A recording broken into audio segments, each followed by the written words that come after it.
Hi, my name is Limin Kung. I'm a professor of dairy science at the University of Delaware in the Department of Animal and Food Sciences.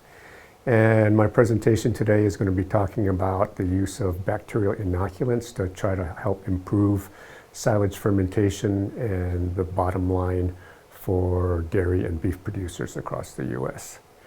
So the main points that I want to leave with people are that there are many types of additives that can be used to improve a silage fermentation, but the first thing that most producers should think about first is to make sure that all their management is under control with the silo. So definitely pay attention first to things like optimum maturity at harvest, what dry matter are you going to wilt your forage to, getting this material chopped to the right length, get it into the silo, pack it tightly to get the air out, and seal it immediately, and then obviously practice good silo feed out management as well.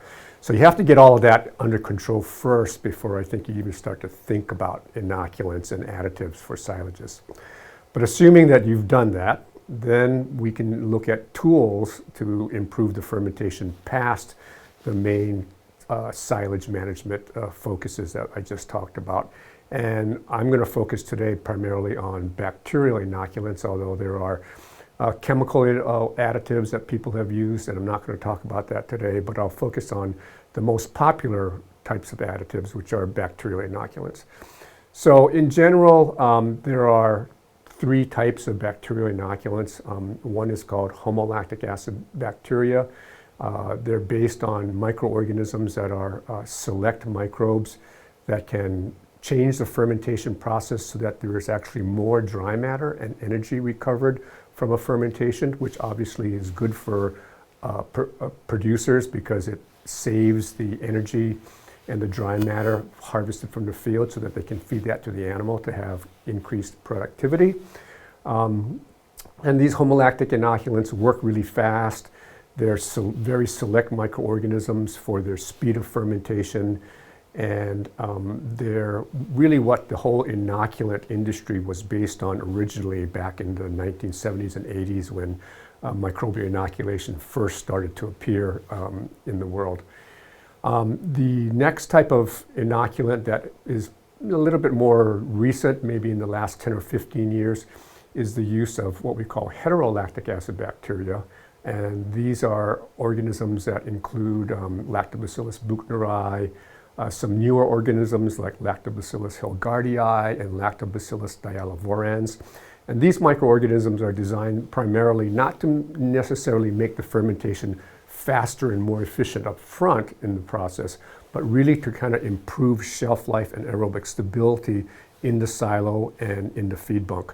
So these heterolactic acid bacteria will take a little bit of lactic acid, make a little bit of acetic acid, which inhibits the growth of undesirable yeasts. And it's the yeast that really cause TMRs and silages to heat up and blow up on the farm.